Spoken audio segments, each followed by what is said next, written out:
அன்பே சிவம் மனமே குரு என்றுணர்த்திய குருவே போற்றி. சத்தும் சித்தும் எதுவென்று உணர்த்திய குருவே போற்றி.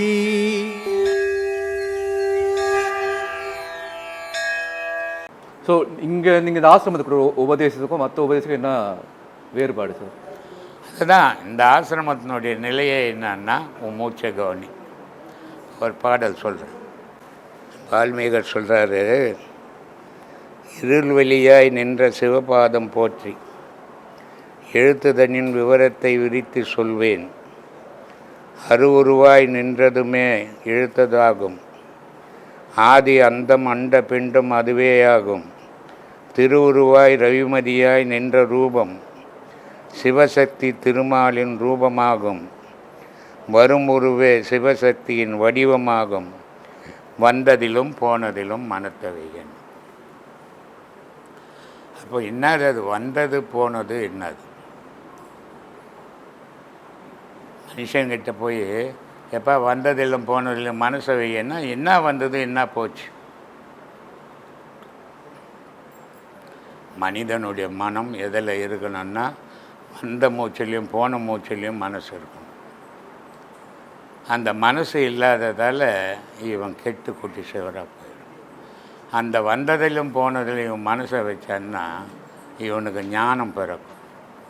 அடுத்தது சொல்கிறார், வந்ததும் போனதும் வாசியாகும், வானில் வரும் ரவிமதியும் வாசியாகும். இந்த உலகம் இருக்குது, சூரியன் சந்திரன், இந்த ரெண்டு பொருள் வரலன்னு சொன்னால் உலகம் இருக்குது, ஒரு உயிரினம் கூட இருக்காது.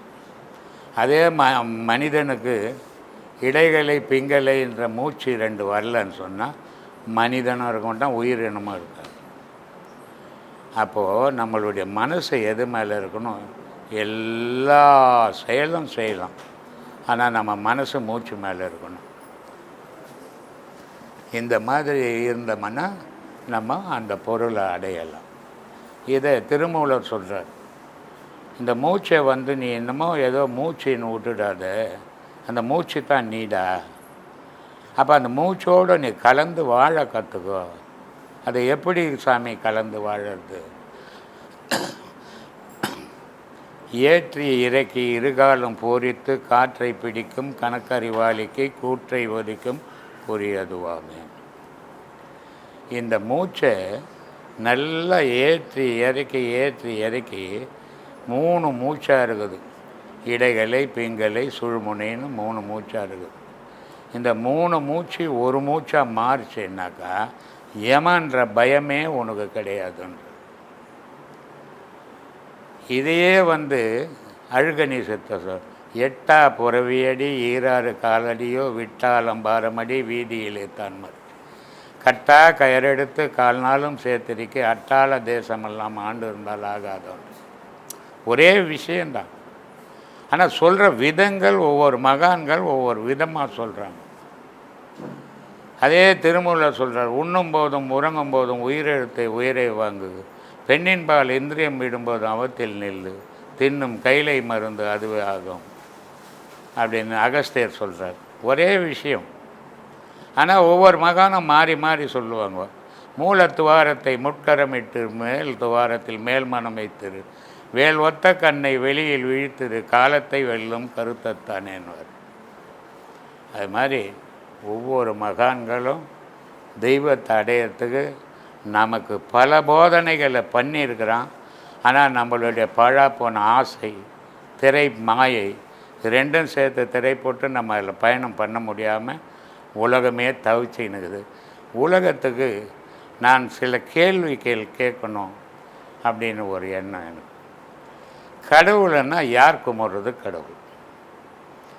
முஸ்லீம் சொல்கிறான் நான் கும்பிட்றது கடவுள், கிறிஸ்துவன் சொல்கிறான் நான் கும்பிட்றது கடவுள், புத்தன் சொல்கிறான் நான் கும்பிட்றது கடவுள், ஜெயினன் சொல்கிறான் நான் கும்பிட்றது கடவுள்.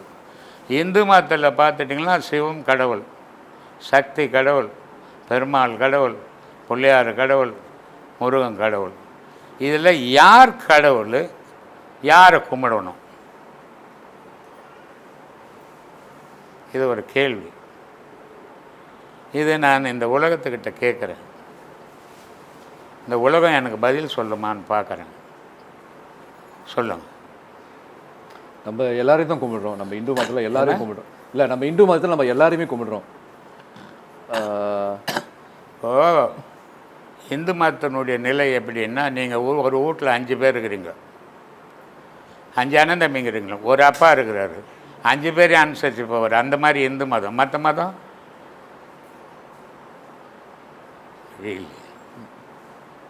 ஏன் இந்து மதத்தில் எல்லா கடவுளையும் கும்பிடுவோம். ஆனால் அதுக்கு காரணம் இருக்குது. கடவுள்ன்றது எப்படிப்பட்டது அப்படின்னா, நீ குழந்தையாக நினச்சின்னா அது குழந்தையாகவே வரும். நீ வயசாகி அதை பெரிய ஒரு தாத்தா மாதிரி நினச்சின்னா தாத்தாவாகவே மாறும். ஆனால் மற்ற மதத்தில் மகான்கள் எப்படி மாறுவாங்க? மாற முடியும். இதெல்லாம் இந்த உலகம் யோசிக்காதா? இந்த உலகத்துக்கு இதெல்லாம் கேள்வியாக வராதா? இதுக்கெல்லாம் ஒரு விடை கிடைக்காதா? அதுதான் என்னுடைய கேள்வி. இந்த உபதேசம் பருகிறாங்களே, ஸோ அவங்க வந்து எப்படி நடந்துக்கணும்? எப்படி நடந்துக்கணும் உபதேசம் வாங்குறவங்க?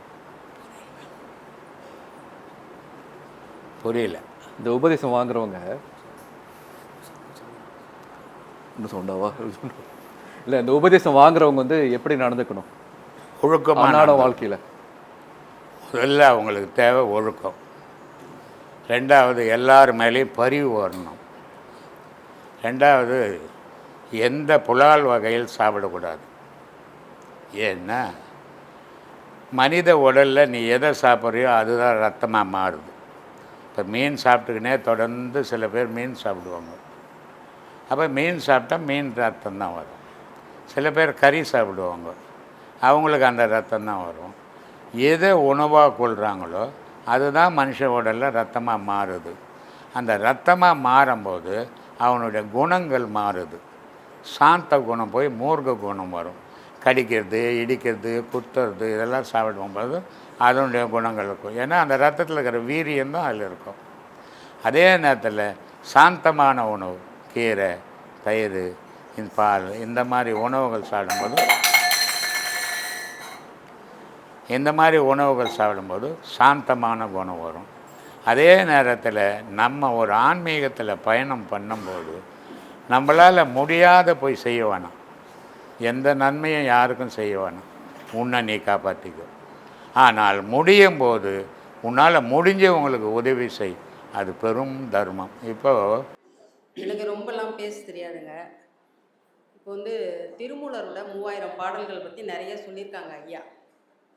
அந்த திருமூலரோட 3000 பாடத்தையும் நம்ம ஔவையார் வந்து 300 திருக்குறளாக ஞானக்குறள்னு போட்டு சொல்லியிருக்காங்க. அது அப்படியே அந்த திருமந்திரத்தில் என்ன இருக்கோ அதை அப்படியே சுருக்கி 300 பாடலில் ஞானக்குறளாக கொடுத்துருக்காங்க. சீனியருக்கெல்லாம் தெரிஞ்சிருக்கும், கனடாவில் சிவகுமார்னு இருக்காங்கல்ல, ஆமாம் ஆமாம், அவங்க வந்து நம்ம இது மூலமாக அந்த வாட்ஸ்அப்ல எல்லாம் போடும்போது எனக்கு ரொம்ப ஃபேமிலி ஃப்ரெண்ட் ஆகிட்டாங்க. அவங்க நிறைய அனுப்புவாங்க. அப்போ வந்து இந்த ஞானக்குறள் அனுப்பிச்சாங்க. அனுப்பிச்சிட்டு இதை நீங்கள் பாருங்கம்மான்னு சொன்னாங்க. நான் பார்த்தேன். பார்த்துட்டு அதை பிரிண்ட் அவுட் எடுத்து படிக்கும்போது நம்மளால் வந்து திருமந்திரம்லாம் 3000 பாடலாம் படிக்க முடியாது. ஆனால் இது ஔவையார் வந்து தமிழில் தான் எழுதியிருக்காங்க. அழகாக எழுதியிருக்காங்க. நம்ம ஒரு நாளைக்கு 10 திருக்குறள் இதில் படிச்சிடலாம். அதான் சரி ஐயாட்ட கொடுத்து இது படிக்கிறதுக்கு விருப்பம் இருக்கவங்க படிக்கிறதுக்கு ஏற்பாடு பண்ணணும்னு சொல்கிறதுக்காக தான் நான் இதை எடுத்துகிட்டு இன்றைக்கி வந்தேன். கண்டிப்பாக நல்ல விஷயமா, நல்ல விஷயம். இது திருக்குறள் எப்படியே அந்த 1.5 வரியில் இருக்குது, 1.25 வரினா இது 1.5 வரி தான். ரொம்ப ஈஸியாக அதே திருமந்திரம் தான் சார். இதில் வந்து திருமந்திரமும் கொடுத்துருக்காங்க. அந்த திருக்குறளுக்கு ஈக்குவலான திருமந்திரமும் கொடுத்து விளக்கமும் கொடுத்துருக்காங்க. பட் அதை நம்ம போட வேண்டியதில்லை. அதை நம்ம பிரிண்ட்டு போடலாமா, இல்லை ஐயாட்ட கொடுத்து நம்ம பாடசாலை மூலமாக போடலாமா அப்படிங்கிறதுக்காக நான் ஒரு பிரிண்ட் எடுத்துகிட்டு வந்தேன். அது மாதிரி சிவகுமார் ஐயா வந்து நிறைய எனக்கு அனுப்புவாங்க. நிறைய அனுப்பிச்சிருக்காங்க. நிறைய என்ன பிரிண்ட் எடுத்துகிட்டு வந்திருக்கேன். நமக்கு ஏதாவது நம்ம பண்ணலாம், படிக்கிறவங்க இருந்தாங்க பண்ணலாம் அப்படின்னு சொன்னால் அதை நம்ம ஏதாவது ஏற்பாடு பண்ணி பண்ணலாம். கண்டிப்பாக கண்டிப்பாக கண்டிப்பாக. உங்களுக்கு ஏதாவது ஆர்வங்கள் இருந்ததுன்னா அவர் சிவகுமார் சாமி, கனடா சிவகுமார் சாமி தனியாக ஒரு வெப்சைட் வச்சுருக்காரு. அங்கே ஐயாவை பற்றியும் இந்த மாதிரி மகான்கள் ஞானிகள் அவங்க சொன்ன விஷயங்களை பற்றியும் அழகாக ஒரு நாளைக்கும் ஒரு விஷயமா பதிவு பண்ணிக்கிட்டே வர்றாரு. உங்களுக்கு அந்த மாதிரி ஆர்வங்கள் இருந்ததுன்னா யூடியூப்பில் போய் டைமை வேஸ்ட் பண்ணுறதை விட, யாரோ சொன்னதை கேட்டதை விட, நம்மளுடைய ஐயாவோடைய சீடரு ஒருத்தர் அந்த வேலையை பண்ணுறாரு. அது நம்மளோட ஐயாவோட அந்த ஞானத்துக்கு ஒட்டின மாதிரியே தான் வரும் அவரோட விளக்கங்களும். அதனால் அதை படிச்சிங்கன்னா நமக்கு இன்னும் தெளிவுகள் பிறக்கும். சரிங்களா? அவர் வந்து அதனால் நிறைய ஐயா சொல்ற மாதிரியே நிறைய விஷயங்கள் ஐயாவோட இருந்தேன். ஐயா ஆமாம். அப்படி சொன்னார், ஐயா அப்படி சொன்னார் எனக்கு சொல்லுவார். பேசும்போது நிறைய சொல்லுவார். அவர் இப்போ மார்ச் மாதம் வரேன்னாரு. இந்த பிரச்சனைகளில் நம்ம எப்படிம்மா வரலாமா, சேஃப்டி இருக்குமா அப்படின்னு சொல்லி கேட்டார். அதெல்லாம் ஒன்றும் இல்லை, வாங்க எல்லாம் சேஃப்டி தான், நமக்கு என்ன சேஃப்டி இருக்குது, ஆமாம். வாங்க அப்படின்னு சொல்லியிருக்கோம். மார்ச் மாதம் வரும்போது வரேன்னு இருக்காரு. அதான் சரி ஐயாட்ட அதை கொடுத்துட்டு போகலான்ட்டு இருந்தேன். எனக்கு ரொம்பலாம் பேச தெரியாது. அப்படியே கண்ணு மூடிட்டு கடிவாளம் கட்டின குதிரை மாதிரி ஐயா சொன்னாங்களா அந்த பாடத்தை அப்படியே பண்ணுறது மட்டும்தான் என்னோட வேலை. வேறு எதுக்குள்ளெல்லாம் கூடுறதெல்லாம் கிடையாது. ஸோ நான் அதை பண்ணிட்டு இருக்கேன். இது மட்டும் நான் ஐயாட்ட கொடுத்துட்டு போயிடுறேன். ரொம்ப சந்தோஷமா, படிச்சு பாருங்க. ரொம்ப சந்தோஷம். நீங்கள் செய்யலான்னு சொன்னீங்கன்னா நான் ஏற்பாடு பண்ணி கொடுத்துருவேன். Right right right. சரிங்கம்மா. நன்றி சார்.